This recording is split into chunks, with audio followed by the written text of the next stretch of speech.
Welcome to Tea and Talk, a self-development podcast for Wifehood. Tea and Talk is dedicated to helping married Black women deconstruct the barriers holding her back in life and marriage, reconstruct a stronger and solid foundation for growth and development, and put those things into action to step into wifehood wiser and more confidently. With over 9 years in the wifehood game, I hope to spread my knowledge from my experiences and give you more clarity and skills so we can all go out and smash it in wifehood. Don't forget to subscribe and hit that notification bell so you never miss anything Tea and Talk. Grab a notebook, a pen, and your favorite mug and sit back and sip this tea with me as we get into it on this episode of Tea and Talk. Hey, sweeties. Thanks for joining me on another episode of Tea and Talk. If you are new here, welcome. And if you are returning, welcome back. Thanks for rocking with me. I know initially with the title of this episode, you are thinking, yeah, someone else's opinion on what the secret to marriage is. I get it, totally. What makes this different is my experience. I've been married for 9 years. Both my husband and I put in the work, failed, succeeded. But one thing was we never stopped and never stopped learning, growing, and getting better. So this is from someone who has been there and done it, not just some cute tip I'm just regurgitating as a way to fill space or take up your time. So what is the secret to marriage? So the secret I've learned to marriage is mindset. Not the typical thing you are used to hearing. What exactly do I mean by mindset? When you go from single to married, there's a shift in title for sure. And with that should also be a shift in mindset. You aren't just you now. Now your decisions no longer only impact you. You aren't just living for you. This is one reason I encourage women to prep before their transition from single to marriage so they are mentally prepared and aren't sticker shocked when the transition actually takes place. You have to shift your thinking to reflect the transition from me, my, mine, I, to us, our, ours, we. Many women will struggle with this because it may feel like you are stripping yourself of your identity or losing it altogether. I can totally get that. The change isn't to say that you don't also put into yourself, make time for yourself, and better yourself. It just means for the bigger part and bigger things, it's a team effort. For me, that meant some of my values and morals shifted, and some of my characteristics shifted as well. I could no longer just stay out late, go clubbing every weekend, and only focus on myself and friends. I had to be on the same page with my husband, set mutual boundaries, and also show him respect and vice versa. This also meant that things I learned as a young girl in childhood, I needed to unlearn. Things we were taught about, independent Black women and doing it all by ourselves can be detrimental if you bring that into your marriage. It defeats the purpose of having a partnership in the first place and can have a negative effect on your relationship, marriage, and success. So what are some tips to help cultivate the marriage mindset? 1. See conflict as an opportunity. You can choose to divide during conflict or come together and look at the conflict together as one with differing perspectives. During times of conflict, you have to remember you and your husband are on the same team.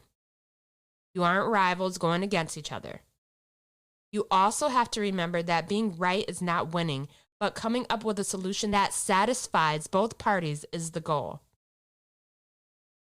Conflict helps each individual in the marriage to better understand each other, thereby strengthening the marriage. Your husband isn't out to get you, so don't look at it that way, and instead take each conflict as a teaching moment. Number 2, self-care. As I mentioned earlier, you also want to take time to put into yourself. Grow, learn, and improve so you can become the best wife you can.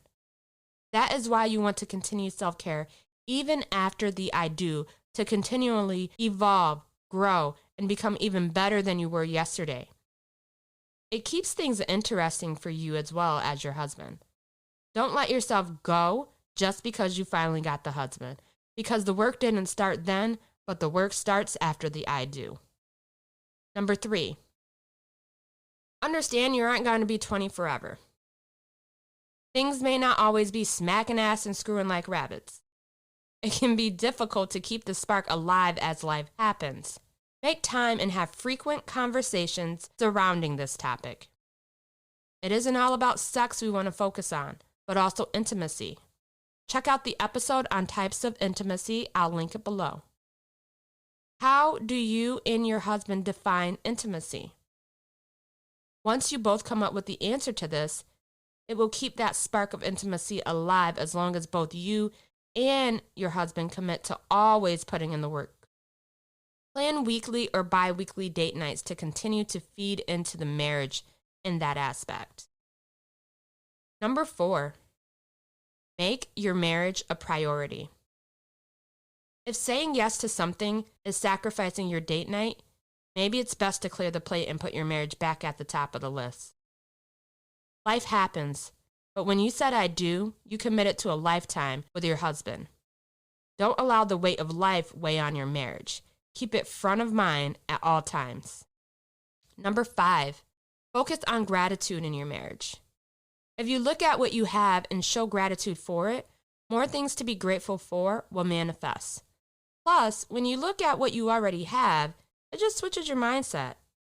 Looking at what you don't have only leads you down a path to cause utter chaos and mask all the good things about your marriage. Don't go down that path. Number 6, similar to gratitude, you have to believe your husband is the best spouse made to fit with you and increase your value and your worth. The grass isn't greener if you take the time to fertilize and water your own. Number 7, act as if your husband is there with you all the time. Don't do something you wouldn't do if your husband was standing right there beside you. Be true to yourself and your marriage. Number 8, surround yourself with friends and family who support your marriage. Sometimes relationships shift because you may be married and your friend's still single, and you have to remember that some friendships may only be for a season, and if that season is up, it's okay to turn a new leaf. Number 9, say I love you and I choose you every day.